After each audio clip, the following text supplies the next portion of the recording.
ప్రేక్షకులందరికీ సో నమస్సుమాంజలి. శుక్లాంబరధరం విష్ణుం శశివర్ణం చతుర్భుజం ప్రసన్నవదనం ధ్యాయేత్ సర్వవిఘ్నోపశాంతయే. అగజానన పద్మార్కం గజానన మహర్నిశం అనేకదంతం భక్తానాం ఏకదంతముపాస్మహే ఏకదంతముపాస్మహే. మనం ఇప్పుడు ఏప్రిల్ నెలలో మాస ఫలితాలు చెప్పుకుంటున్నాము. ఏప్రిల్ నెలలో మనకి ముఖ్యంగా వచ్చేటటువంటి పండుగ ఏంటంటే ఏప్రిల్ 17 తర్వాత 17 అమావాస్య అండి. 18వ తారీఖు నుంచి వైశాఖ మాసం మొదలవుతుంది. అందువల్ల వైశాఖ మాసంలో వచ్చేది అక్షయ తృతీయ. అది ఆ పండగ. ఆ రోజు లక్ష్మీదేవిని పూజించాలి. ఇంతకు మించి ఏప్రిల్లో మనకి ఇంకా పండుగలు ఏమీ లేవు. ఇక రాశి ఫలితాలు చెప్పుకోవాలంటే తదుపరి రాశి వృశ్చిక రాశి. వృశ్చిక రాశికి అధిపతి కుజుడు.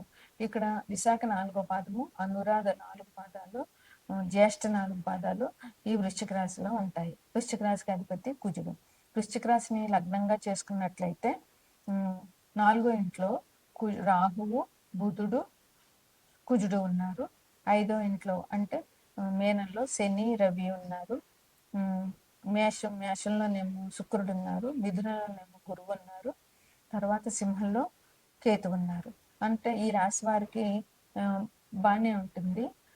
ఇంకా ఈ గ్రహాల మార్పు ఎలా ఉంటుందంటే 15 ఏప్రిల్న రవి మేనం నుంచి మేషంలోనికి వెళ్తారు.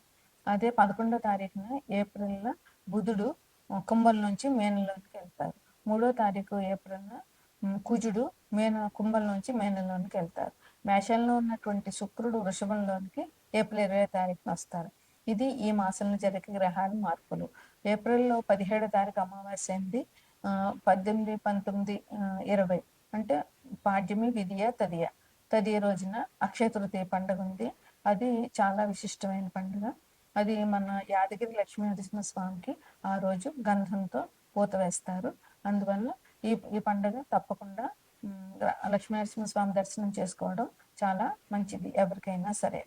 అట్లాగే ఇంకా అందులోనూ కుజుడు అధిపతి వృశ్చిక రాశి వారికి, మేష రాశి వారికి కూడా ఈ ఆలయ దర్శనం అన్నటువంటిది కొంచెం విశేషం. అట్లాగే కన్య, మిథునం వారికి కూడా విష్ణుమూర్తి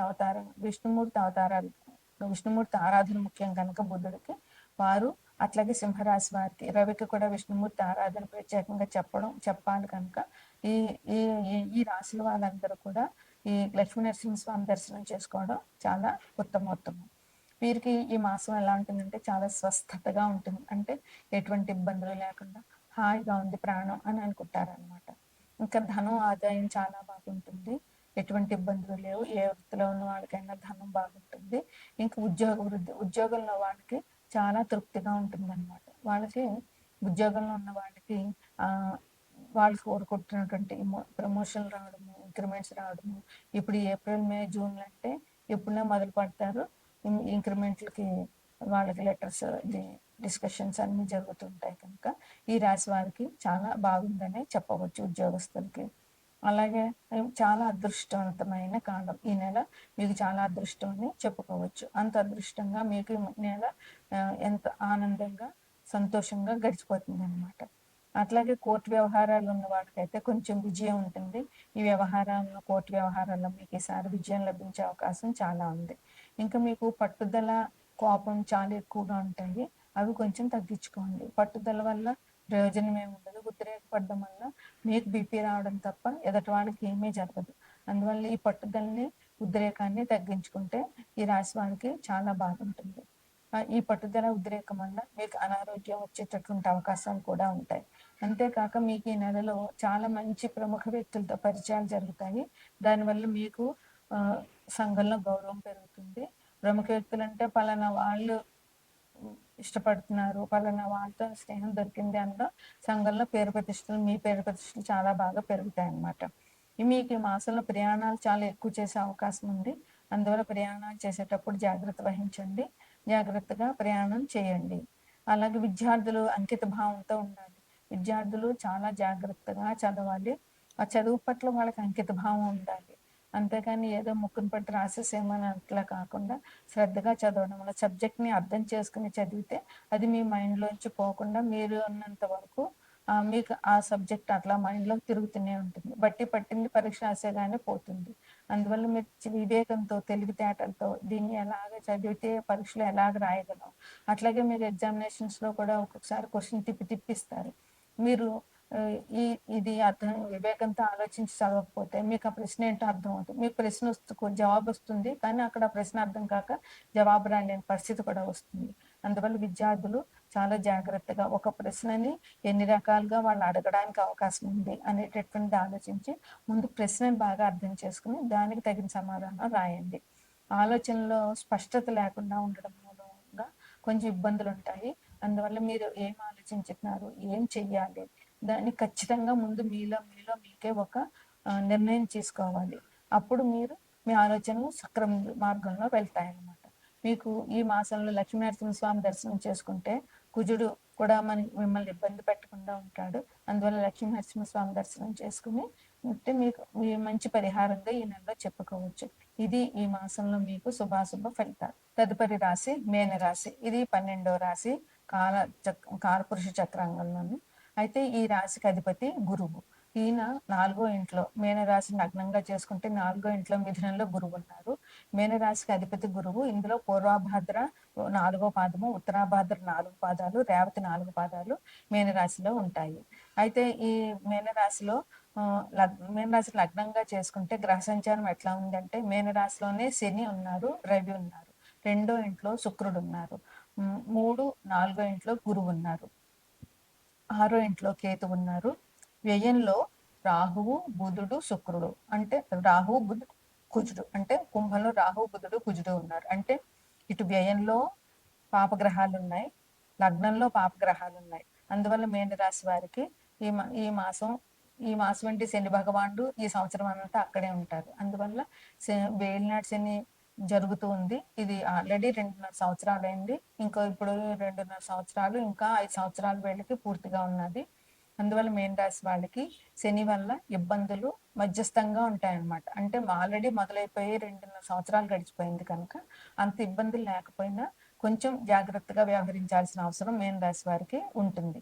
ఎందువల్ల అంటే శని భగవానుడు న్యాయంగా, ధర్మంగా లేకపోతే ఇబ్బందులు పెట్టడం అనేది ఖచ్చితంగా చేస్తాడు. న్యాయంగా, ధర్మబద్ధంగా ఉంటే వాళ్ళు ఎటువంటి ఇబ్బందులు లేకుండా శని భగవానుడు వాళ్ళ జీవితం సాఫీగా వెళ్ళిపోయేలా చేస్తాడు. ఆయన చెడ్డ గ్రహం, పాపగ్రహం అని అనుకుంటాం కానీ నిజమైన ధర్మమైన గ్రహం ఆయన.